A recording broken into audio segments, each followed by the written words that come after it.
नमस्कार.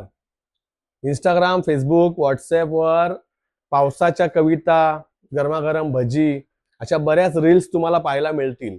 पण त्याचबरोबर आपल्याकडे पावसामुळे घर कोसळलंय, झोपडं कोसळलंय, रस्ता बंद झालाय, बांध वाहून गेला, दरड कोसळली, अशाही व्हिडिओज आपल्याला पाहायला मिळतील.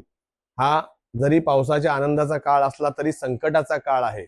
माझी सगळ्यांना विनंती आहे, माझ्या कार्यकर्त्यांसोबतच सर्वसामान्य नागरिकांना आणि सगळ्या तरुणांना विनंती आहे की या काळामध्ये आपापल्या परिसरामध्ये ज्यांनाही या पावसाच्या अतिवृष्टीमुळे अडचणी निर्माण झाल्या आहेत, कोणाचं घर कोसळलंय, कोणाचं घर गळतंय, कोणाचा रस्ता बंद झालाय, कोणाचं बांध वाहून गेलाय, कोणाला प्रवासासाठी मदत पाहिजे, या सगळ्या प्रकारच्या मदती आपण करण्याचा प्रयत्न करूया. आपापल्या परिसरामध्ये जिथे जिथे या अतिवृष्टीमुळे अडचण निर्माण झालेली आहे, पोलीस बांधव त्यांच्या त्यांच्या परीने प्रयत्न करतात. माझ्या सगळ्या कार्यकर्त्यांना ठाणे, पालघर, नाशिकच्या विनंती आहे की आपण आपापल्या परिसरातल्या पोलीस विभागाला किंवा अतिवृष्टीमुळे जे आपत्ती व्यवस्थापन विभाग आहे त्याला आपल्यापरीने मदत करा. ज्यांचं काही नुकसान झालंय, ज्यांच्या घरी खायला नाही, अशा लोकांना आपण शासनाची मदत मिळवून देण्यासाठी प्रयत्न करा, त्यांचे पंचनामे करून.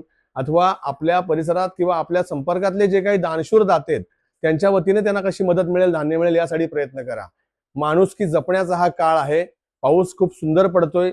शेतीसाठी किंवा शेतकऱ्यासाठी हा सुकावणारा काळ असला तरी सर्वसामान्य माणसाला वेदना देणारा, त्याला उद्ध्वस्त करणारा हा काळ आहे.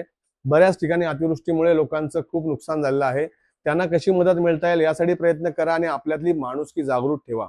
आपण सगळे ज्यांच्यामध्ये संवेदना शिल्लक आहेत ते अशा वेळेस लोकांची मदत करण्यासाठी रस्त्यावर दिसतात. आजच एका तरुणाचा व्हिडिओ बघितला मी भिवंडी तालुक्यातला, की त्याने अंबाडीमध्ये ज्या ठिकाणी मोठ्या प्रमाणात रस्त्यावर खड्डे पडून पाणी साचलेलं आहे आणि बाईक्स किंवा अपघात गाड्यांचा होऊ शकतो, तो स्वतः पावसात भिजून त्यांनी तिथे बॅरिकेड्स लावले. तर अशा पद्धतीची छोटीशी मदत ही आपल्याला लोकांना प्रेरणा देण्यासाठी खूप काही ठरू शकते. मग सगळ्यांना मी शुभेच्छा देतो की तुम्ही असं काम करताच, पण यापुढे अधिक जोमाने हे काम करा. सुरक्षित राहून आपल्या कुटुंबाची काळजी घेऊन लोकांना काय मदत करता येईल याचा प्रयत्न करा.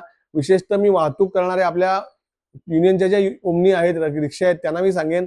त्याचबरोबर सगळ्या इको ओमनीवाल्या बांधवांना मी विनंती करेन की या काळामध्ये अनेक वेळा महिलांना, विद्यार्थ्यांना प्रवास करताना अडचणी निर्माण होतात, त्यांना गाड्या मिळत नाही. तर अशा वेळेस आपण अडचणीचा गैरफायदा घेऊन अधिक भाडं न आकारता त्यांना कशी मदत करता येईल, त्यांच्या घरपर्यंत सुखरूप कसं पोहोचवता येईल यासाठी प्रयत्न करा. धन्यवाद.